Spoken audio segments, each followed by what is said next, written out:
திருப்பாவை பாசுரம் 14. அடியேன் ஸ்ரீமதே ராமானுஜாய நமக. ஸ்ரீமத் வரவரமுனையே நமக. ஸ்ரீ கோவில் கந்தாடை அண்ணன் சுவாமிகள் திருவடிகளுக்கு சரணம். ஸ்ரீ சைலேஷ தயாபாத்திரம் தீபக்தியாதி குணார்ணவம் யதீந்திர பிரவணம் வந்தே ரம்ய ஜாமாத்ரமுனீம் லக்ஷ்மீநாத சமாரம்பாம் நாதயாமுன மத்தியமாம் அஸ்மதாச்சாரிய பரியந்தாம் வந்தே குரு பரம்பராம். யோ நித்யம் நச்சுதபதாம்புஜயுக்மருக்ம व्यामोहतस्ततितराणि त्रिणयाय मेने अस्मद्गुरोर्भगवदोषधैकसन्दोः रामानुजस्य शरणौ शरणं प्रपद्ये. माता पिता युवदयस्तनया विभूतिः सर्वं यथेव नियमेन मदन्त्यानाम् आदस्य न कुलपतेर्बहुलाभिरामं श्रीमत्तदङ्गरियुगलं प्रणमामि मूर्ध्ना. बोधं सरस्य महताव्यपट्टनाथ श्रीभक्तिसारकुलशेखर योगिवाहान् भक्ताङ्घ्रिरेणोपरकालेन्द्रमिश्रान् श्रीमत्पराङ्कुशमुनिं प्रणतोऽस्मि नित्यम्. नीलातुङ्ग स्तनगिरितटी क्षिप्तमुत्पोत्य कृष्णं पारात्यं स्वं श्रुतिसदशिरसित्तमध्यापयन्ति स्वोशिष्टायां सृजिनिकलितं यापलात्कृत्य भुङ्क्ते कोदा तस्यै ममयितमिथं भूय एवास्तु भूयः. அன்னவையள் புதுவை ஆண்டாள் அரங்கற்கு பண்ணு திருப்பாவை பல்பதியம் இன்னிசையாள் பாடி கொடுத்தாள் நற்பாமாலை பூமாலை சூடி கொடுத்தாலை சொல்லு. சூடி கொடுத்த சுடற்கொடியே தொல்பாவை பாடி அருளவல்ல பல்வளையாய் நாடி நீ வேங்கடவர்க்கு என்னை விதியென்று மாற்றம் நாம் கடவா வண்ணமே நல்கு. ஸ்ரீ விஷ்ணு சித்த குலநந்தன கல்பவள்ளி ஸ்ரீரங்கராஜ ஹரிச்சந்தன யோக திருஷ்யா சாக்ஷாத் க்ஷமா கருணையா கமலாமிவாண்யாம் கோதாமனன்ய சரணௌ சரணம் பிரபத்யே. இன்றைய நாள் 14வது நாள். திருப்பாவை மார்கழி மாதம் தொடங்கி 14வது நாட்களிலே நாம் இருக்கிறோம். இன்றைய தினம் ஆண்டாள் நாச்சியார் எந்த மாதிரி கோபிகையை எழுப்புகிறாள் என்றால், தான் வந்து எல்லோரையும் எழுப்புவேன் என்று சொல்லிவிட்டு வாக்கு தந்துவிட்டு அதை மறந்து தன் வீட்டிலேயே படுத்திருக்கும் ஒரு கோபிகையை எழுப்புகிறாள். நேற்றைய நாள் பாசுரத்தில் கீழ்பாசுரத்தில் என்ன பார்த்தோம்? போதரி கண்ணினா என்று கண்ணின் அழகை வர்ணித்தாள் அல்லவா? இந்த பாசுரத்திலே இவள் வாய் சொல்லில் வீரனாக இருக்கக்கூடியவள். அதாவது ஏற்கனவே நான் வந்து எழுப்புகிறேன் என்று நல்ல வாய்ஜாலம் காட்டிவிட்டு இன்றும் எழுந்திருக்காத ஒரு கோபிகையை தான் இதில் எழுப்புகிறாள். உங்கள் புழக்கடை தோட்டத்து வாவியுள் செழுங்கழுநீர் வாய் நிகழ்ந்து ஆம்பல் வாய் கூம்பினக்கான் செங்கற்பொடி கூரை வெண்பல் தவத்தர் தங்கள் திருக்கோயில் சங்கிடுவான் போத்தந்தார் எங்களை முன்னம் எழுப்புவான் வாய் பேசும் நங்காய் எழுந்திராய் நானாதாய் நா உடையாய் சங்கொடு சக்கரம் ஏந்தும் கடற்கையன் பங்கைய கண்ணானனை பாடேலோரெம்பாவாய். எங்களை உன் தோழியாகிய எங்களை முதலில் எழுப்புவதாக சொல்லிவிட்டு வாயாலே சொல்லி வைத்த பரிபூர்ணையே சொன்னபடி செய்யாது ஒழிந்தோமே என்னும் வெக்கம் உற்றவளே, இன்சொற்களை உடைய நாவை உடையவளே, உங்களுடைய புழக்கடை தோட்டத்தில் விளங்கும் குளத்தில் இருக்கும் அந்த செங்கழு நீர் மலர்கள் மலர்ந்து கருநெய்தல் மலர்கள் ஆம்பல்வாய் கருநெய்தல் மலர்கள் குவிந்து கொண்டன. செங்கல் பொடிக்கூரை காஷாயம் படிந்த உடையை அணிந்தவரும் வெளுத்த பற்களை உடையவரும் தபோவேஷத்தை உடையவருமான சந்நியாசிகளும் தங்களுடைய தெய்வ சந்நிதிகளே சங்கு ஊதுவதற்காக செல்கின்றனர். சங்கொடு சக்கரம் சங்கத்தையும் சக்கரத்தையும் இரு கைகளிலே லாபகமாக தரித்திருக்கும் பெரிய கைகளை உடையவனான செந்தாமரை போன்ற கண்களை உடைய சர்வேஸ்வரனை பாடுவதற்காக அவன் பிரீத்திக்கு போக்குவிட்டு எழுந்திருப்பாயாக என்று பாசுரத்தில் அருளி செய்கிறார். இது மேலோட்டமான ஒரு பதவுரை. இந்த பாசுரத்தில் என்ன சொல்கிறாள் ஆண்டாள் நாச்சியார் அப்படின்னா, உங்கள் புழக்கடை தோற்றத்து வாவியுள் நாங்கள் உன் வாசலிலே பழியாக கிடக்கிறோம். நீ என்னவென்றால் என்ன செய்கிறாய்? உள்ளே படுத்து உறங்கிக் கொண்டிருக்கிறாள். நீ புறப்படவே இல்லையே. பொழுது விடிந்ததோ என்று அவள் கேட்கிறாளாம். எங்கு பார்த்தாலும் செங்கழுநீர் மலர்கள் மலர்ந்தும் ஆம்பல் கருநெய்தல் மலர்கள் வாய் கூம்பி விட்டன, குவிந்து விட்டன. நீங்கள் என் மாளிகைக்கு வந்த ஆனந்தத்தாலே உங்கள் கண்கள் மலர்ந்துள்ளன. நான் வாய் பேசாமையால் வந்த வெறுப்பாலே உங்கள் வாய்கள் மூடியுள்ளன. இவற்றையே செங்கழுநீர் மலர்ந்ததாகவும் ஆம்பல் குவிந்ததாகவும் பிரமிக்கிறீர்கள் போல் இருக்கிறதே என்று இவள் உள்ளே கிடைப்பவள் சொன்னாலாம். அந்த வாய்ப்பேசில் முதல் நாள் நான் எழுப்புறேன்னு சொன்ன அந்த கோபிகை இப்போ என்ன சொல்கிறா? நீங்கள்லாம் நான் பேசாமையாலே அந்த வெறுப்பில் நீ வாய்கள் மூடியுள்ளன, செங்கழுநீர் மலர்ந்தது என்று சொல்கிறீர்கள் போல் இருக்கிறதே என்று சொன்னாலாம். அதற்கு அவர்கள் என்ன சொன்னார்கள் என்றால், உங்கள் கண்களும் வாய்களும் நெல்லில் குவளை கண்காட்ட, நீரில் குமுதம் வாய்க்காட்ட, அள்ளிக் கமல முகம் காட்டும் அவர்களன்றோ நீங்கள் என்றாள் அவள். நீ ஏவ சென்றிருக்கான் என்று இவர்கள் பதில் உரைக்கிறார்கள். நங்காய் எழுந்திராய். எந்த நங்கி எழுப்புகிறார்கள் என்றால், இவர்கள் காரியங்களுக்கெல்லாம் முன்னிற்பவளாய் எல்லோரையும் தானே எழுப்புவதாக சொல்லி வைத்துவிட்டு அதை மறந்து கிடைக்கிறாளாம் உள்ளே. அந்த கோபிகையை தான் இன்றைய தினத்திலே ஆண்டாள் நாச்சியார் எழுப்புவதாக காட்டப்பட்டிருக்கிறது. எங்களை நங்காய் நானாதாய் நாவுடையாய் என்று சொல்கிறாள். உங்கள் புழக்கடை தோட்டத்தில் நாங்கள் எல்லாம் உங்கள் வீட்டு வாசலில் வந்திருக்கிறோம். உங்கள் வீட்டு புழக்கடை என்றால் பின்பக்கம். இந்த பின்பக்கம் உள்ள தோட்டத்தில் ஒரு குளம் இருக்கிறது. அந்த குளத்திலே செங்கழுநீர் பூக்கள் மலர்ந்து விட்டன. ஆம்பல் கருநெய்தல் மலர்கள் வாய் கூம்பி விட்டன, சுருங்கி விட்டன. அது சூரியன் வந்தால் அது சுருங்கி விடுமாம், இரவெல்லாம் மலர்ந்து இருக்குமாம். இப்படி இருக்கக்கூடியதாக இருக்கு. நீ இன்னும் எழுந்திருக்கவில்லையே. சூரியன் வந்தாயிற்று. அந்த சூரிய ஒளி எப்படி உன் தோட்டத்தில் இருக்கக்கூடிய அந்த குளத்திற்கு சென்று அந்த மலர்கள் மலர்ந்தன. அச்சேத்தனமான அந்த பொருட்கள் கூட மலர்ந்து விட்டன. ஆனால் சேத்தனமான நீ இன்னும் உறங்கி கிடக்கலாமா என்று கேட்கிறாள். அதற்கு அவள் பதில் சொல்கிறாளாம், இதெல்லாம் மலர்ந்து விட்டனவா? நீங்கள் உங்கள் கண்களை திறந்து விட்டே இருப்பதனால, ஏன்னா கிருஷ்ண அனுபவத்திற்கு போகணும் என்பதனால நீங்கள் எல்லாம் உங்கள் கண்களை திறந்து வைத்து கொண்டிருக்கிறீர்கள் போல இருப்பதற்கு, அதனால் நீங்கள் மலர்ந்து விட்டது என்று சொல்கிறீர்கள். உள்ளிருக்கக்கூடிய கோபிகை பதில் சொன்னாலாம். இங்கே உங்கள் பிளக்கடை தோட்டத்தில் என்று சொல்வதும், எங்களை முன்னம் எழுப்புவான் தங்கள் திருக்கோயில் என்று சொல்வதெல்லாம் சரியா என்று பார்த்தோம் என்றால், இங்கே தேகாத் அபிமானத்தினாலே வரும் அகங்கார மமகாரங்கள் தியாஜ்யம். பகவத் பாகவத சம்பந்தத்தால் வரும் இவை மிகவும் உபாதேயங்களே. அபிமான துங்கன் அமைக்கவள்ளேருக்கு இனியாவர் நிகர் அகழ்வானத்தே.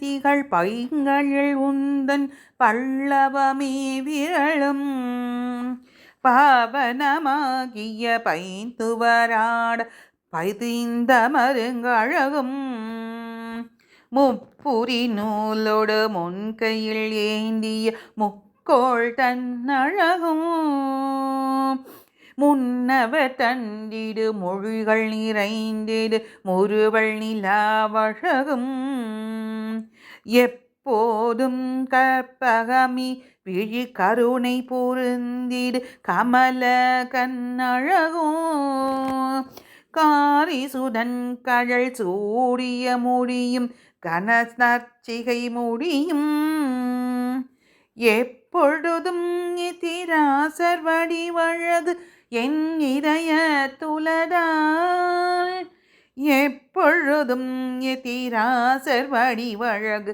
என் இதய துலடால் இல்லை என கெடிர் இல்லை என கெடிர் இல்லை என கெடிரே இல்லை என கெதிர் இல்லை என கெதிர் இல்லை என கெதிரே.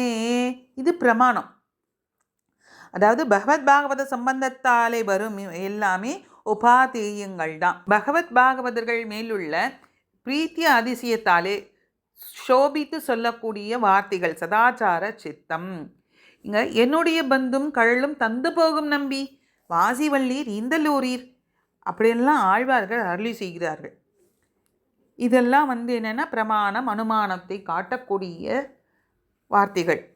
இது உள்ளே இருப்பவள் சொல்கிறாள், செங்கல் நீர்கள்லாம் மலர ஆரம்பித்து விட்டன, ஆம்பல்கள் குவிய தொடங்கிவிட்டன என்று சொல்கிறீர்களே, இது கிருஷ்ணனை காண வேண்டும் என்னும் ஆசையினால் நீங்கள் சொல்கிறீர்கள், வேறு ஏதாவது அடையாளம் இருந்தால் சொல்லுங்கள் என்று உள்ளே அந்த உறங்கி கொண்டிருக்கக்கூடிய அந்த கோபிகை சொல்கிறாளாம். இன்னும் எழுந்து வராத அந்த கோபிகை, முதல் நாள் நானே எல்லாம் செஞ்சிடுவேன், நான் உங்களை எழுப்புறேன் என்று வாய் சொல்லில் சொல்லிவிட்டு இன்னும் எழுந்திருக்காத அந்த கோபிகை சொல்கிறாள், வேறு ஏதாவது அடையாளம் இருந்தால் சொல் என்கிறாளாம்.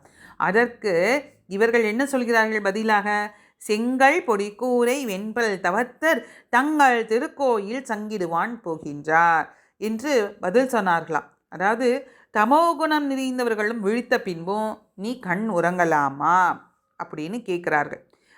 செங்கல் பொடி கூரை என்றால் காவி வஸ்திரம் அணிந்திருக்கக்கூடிய அந்த சந்நியாசிகள், அவர்கள் பற்கள் எல்லாம் வெள்ள வெள்ளேர் என்று இருக்கிறதாம். இப்படி தெய்வ லட்சணங்களை மட்டும் சொல்கையாலேயும் தங்கள் திருக்கோயில் என்று வேறுபடுத்தி சொல்கையாலேயும் இது வேஷதரிகளான சந்நியாசிகளை சொல்கிறது என்று எம்பார் எடுத்துரைப்பார்.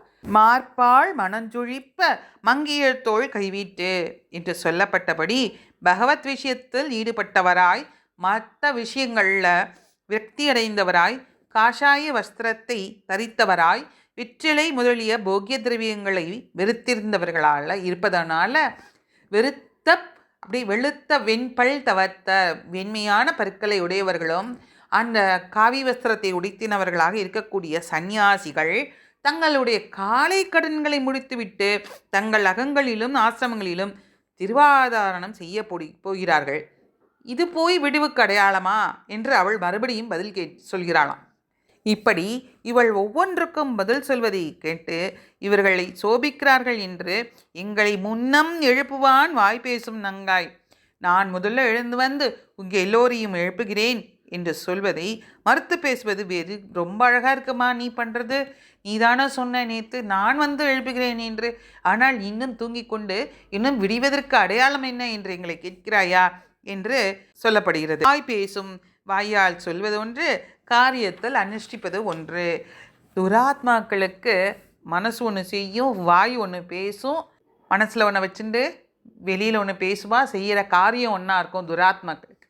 நான் நல்ல மகாத்மாக்களுக்கு எப்படி இருக்கணும், மனசு வாக்கு காயம், அதாவது இந்த உடம்பு, இது செய்யக்கூடிய காரியம் ஒரே நல் காரியமாகத்தானே இருக்கணும். இப்படி லட்சணங்களை பொருத்தி இருக்கணும் இல்லையா? அப்படி இருக்கக்கூடிய நீ நங்காய், நீ பகவானை பூர்ணமாக பெற்றுவிட்டாய் போல இருக்கு, அதனால தான் எங்களை நீ பேச்சித்திருக்கிறாய், எனக்கு உங்களை வழிய செல்லாது என்று நீ முன்பு சொல்லி போருவது எவ்வளோ தூரம் உண்மை என்பதை நீயே பார் என்று சொல்கிறார்கள்.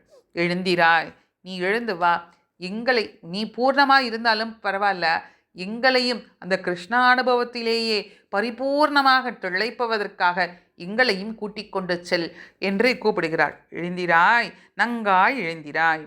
அந்த பெண் நங்காயினா பரிபூர்ணமாக கிருஷ்ண அனுபவத்தை பெற்றவளாக இருக்கக்கூடுமோ என்று சொல்கிறாள். நானாதாய், பரவாயில்ல, நீ எழுந்திருக்காவிட்டாலும் பரவாயில்ல, இவர்களை அழைத்து எழுந்திராமலே இருந்தோமே என்று வெக்கமும் அற்றவளாய் இருக்கின்றனையே. இந்த ஊரில் பூஷ்ணிக்கா காய்க்காதா? சுனையுள்ள செடி கொடிகளும் உன்னிடத்தில் கிடையாவோ, உங்ககிட்ட இல்லையா என்று கேட்பது போல உள்ளது. அடுத்து என்ன சொல்கிறாள்னா, சங்கொடு சக்கரம் ஏந்தும் தடக்கையன். கிருஷ்ணனுடைய திருநாமங்களை பாட வேண்டும் என்பது தானே நம்மளோட கோரிக்கை. அதனால தானே நம்ம என்ன பண்ணுறோம், சங்கொடு சக்கரம் ஏந்தும் தடக்கையன் பங்கைய கண்ணானனை பாட எல்லோரும் என்பாவாயின்னு சொல்கிறா இல்லையா? அப்போது அந்த பங்கைய கண்ணானனை பாடுவதற்காக எழுந்திரு. சங்கொடு சக்கரம் ஏந்தும் தடக்கையன், கையிலே சங்கையும் சக்கரத்தையும் தரித்திருக்கக்கூடியவன் அவன் யார்? பங்கிய கண்ணான். அதாவது கூராழி வெண் சங்கேந்தி கொடியேன் பாழ் வாராய் ஒரு நாள் மண்ணும் விண்ணும் மகிழவே என்றும் வடிவாசோதி வளத்துறையும் சுடராழியும் பல்லாண்டு படைப்போர் பக்கு முழங்கும் அப்பாஞ்சசனியும் பல்லாண்டே என்று பெரியாழ்வார் எவ்வாறு சாதித்தருளினாரோ அதுபோல மங்களாசாசனம் செய்து இருந்தும் நீ சங்க சக்கரங்களை கண்டு வைத்தும் நீ இவ்வாறு உள்ளே இருக்கலாமா என்று கேள்வி கேட்கிறார்கள். ஜாத்தோசி தேவ தேவேஷ சங்கு சக்கர கதாதர திவ்யம் ரூபம் இதம் தேவ பிரசாதே நோபசம்ஹர. தேவர்களுக்கும் தேவர்களான நித்திய சூரிகளுக்கும் சுவாமியாக இருக்கக்கூடியவனே எம்பெருமானே, சங்கு சக்கர கதாதரனே அவதாரம் எடுத்துள்ளீர். சங்க சக்கராதிதரமாக நீ காட்சி கொடுத்திருக்கிறீர். இந்த திவ்ய ரூபத்தை நான் எவ்வளவு அழகாக கண்டு கழித்தேன். இந்த ரூபத்தை மறைத்து கொள்வீராக என்று வசுதேவன் கிருஷ்ணன் அவதாரத்தும் போது அவர் சொல்கிறார் இந்த வார்த்தை. சர்வ ஆத்மாவே, 4 கைகளை உடைய உருவை நீங்கள் மறைத்து கொள்ளுங்கள். கம்சனுக்கு தெரிந்ததுன்னா அவ்வளோதான். கம்சன் என்ன பண்ணுவான்? கண்ணனுடைய அவதாரம் தெரிந்ததுன்னா 8வது குழந்தை ஆண்மகனாக பிறந்தால் தன்னை அழித்து விடுவான் என்ற பயம் அவனுக்கு தெரியும். அதனால் அவன்கிட்ட இருந்தது. அதனால் நீங்கள் என்ன செய்யணும்? இந்த சங்க சக்கரங்களை மறைத்து கொள்ளுங்கள் என்று பிரார்த்திக்கிறார் வசுதேவர். தேவகியும் பிரார்த்திக்க பிறகு கிருஷ்ணன் என்ன செய்கிறார்? அந்த சங்க சக்கரங்களை மறைத்து கொண்டு விட்டார். அவதாரம் கிருஷ்ண அவதாரம் சிறையிலே நடக்கும்போது கிருஷ்ணன் 4 கரங்களோடு திவ்ய ஆபரணங்கள் சூடிக்கொண்டு சங்கு சக்கர கதாதிரனாக காட்சியளித்தான். அப்போது வசுதேவரும் தேவகியும் மங்களாசாசனம் செய்கிறார்கள். மிக அற்புதமாக உபசம்ஹர சர்வாத்மன் ரூபமேதத் சதுர்புஜம் ஜானாது மா அவதாரம் தே கம்சோயம் தீ திஜன்மஜக. ஐயோ, இவ்வளோ அழகாக 4 கைகளை உடைய இந்த உருவை பார்ப்பதற்கு நாங்கள் ஆசைப்படுகிறோம், இல்லைன்னு சொல்லலை. ஆனால் இதை மறைத்து கொண்டு விடுங்கள், உடனே மறைத்து கொள்ளுங்கள், ஏன்னா கம்சனுக்கு தெரிந்து விட போகிறது அப்படின்னு பயந்தார்களாம் 2 பேருமே. தங்கொடு சக்கரமேந்தும் தடக்கையன் என்று கிருஷ்ணனை சொல்லுவது எப்படிங்க? கிருஷ்ணனை சொல்லலாமா அப்படின்னா, கண்ணன் உகவாதாருக்கு 2 கைகளோடும் உகந்தவர்களுக்கு 4 கைகளோடும் எப்போதும் காட்சி அளிப்பான். நெய்த்தலை நேமியும் சங்கும் நிலாவிய கைத்தலங்கள் வந்து காணீரே. பெரியாழ்வார் அற்புதமாக சாதிக்கிறார். யசோதை பிராட்டிக்கு சங்கு சக்கரதாரனாக காட்சியளித்தானாம். அதே போல் அர்ஜுனனும் கீதையில் சொல்கிறான், தேனைவ ரூபேன சதுர்புஜேன சகஸ்ரபாகோ பவ விஸ்வமூர்த்ததே. 1000 கரங்களை உடையவனே, உலகெல்லாம் உருவாக கொண்டவனே, முன்னிருந்தபடி 4 கைகளை உடையவனாக ஆவாய் என்றான். பங்கைய கண்ணானனே, சூரியன் போலும் சந்திரனன் போலும் விளங்கும் சங்க சக்கரங்களுக்கு அருகிலே ஒரு காலத்தில் மலர்ந்தும் மறு சமயத்திலே குவிந்தும் விளங்குகிறாளே, தாமரை ஒத்துள்ள திருக்கண்களை உடையவனே, இங்கிய பங்கைய கண்ணானனே என்று போற்றுகிறாள். தாமரை பூ போன்ற கண்களை உடையவன், வெள்ளை சுரி சங்கொடு ஆழி ஏந்தி தாமரை கண்ணன், சங்கு சக்கரங்கள் என்று கை கூப்பும் தாமரை கண்ணன் என்றே தளரும், சங்கொடு சக்கரம் கண்டுகந்தும் தாமரை கண்கள் அற்று தீர்ந்தும் என்று நம்மாழ்வாரை போல சங்கொடும் சக்கரமேந்தும் தடக்கையன் பங்கைய கண்ணானனை என்று இவர்கள் சொல்கிறார்கள். அழகிய கண்களை உடைய அந்த நாராயணனை நாம் பாட, உன் பிரீத்திக்கு போக்குவிட்டு பாடி நீ என்ன பண்ணணும்? நீ எழுந்திரு. இந்த பங்கைய கண்ணானனை பாட ஆய்ப்பாடை பெண்களின் குரல் ஸ்ரீவைகுண்டம் வரைக்கும் எட்டிற்றான் என்று எம்பெருமானுடைய தாமரை கண்களுக்கு தோற்று இடைப்பெண்கள் பாடுவதில் ஈடுபட்டார்கள். இந்த பாசுரத்தின் சுருக்கமாக ஒரு மேலோட்டமான பதவுரையை பார்த்தோம் என்றால், எங்களை முன்னமாக வந்து எழுப்புவேன் என்று வாயாலே சபதம் செய்த பரிபூர்ணையே, வெக்கமற்றவளே, ஆனால் நன்றாக பேசக்கூடிய திறன் உடையவளே, உங்கள் பிளக்கடை தோட்டத்தில் இருக்கும் குளத்தில் ஆம்பல்வாய் கூம்பின, கருணைதல் மலர்கள் குவிந்து விட்டன, செங்கல் நீர் புஷ்பங்கள் மலர்ந்து விட்டன, காவி உடை அணிந்தவரும் வெளுத்த பற்களை உடைய தவத்தவர்களும் தபோவேஷத்தியுடைய சந்நியாசிகளும் தங்களுடைய தெய்வ சந்நிதிகளுக்கு சங்கு ஊதுகைக்காக போகின்றார்கள். நீ இன்னும் எழுந்திருக்கவில்லையே. திருவாளியும் திருசங்கியும் ஏந்திருக்கும் அந்த பங்கைய கண்ணானனை, அந்த பெரிய கைகளை உடையவனை, அழகிய செந்தாமரை கண்களை உடையவனை, நீ பாட வேண்டும், எழுந்திரு, சர்வேஸ்வரனை பாடுவதற்காகவாது எழுந்திரு என்று எழுப்புகிறாள் இந்த பாசுரத்திலே.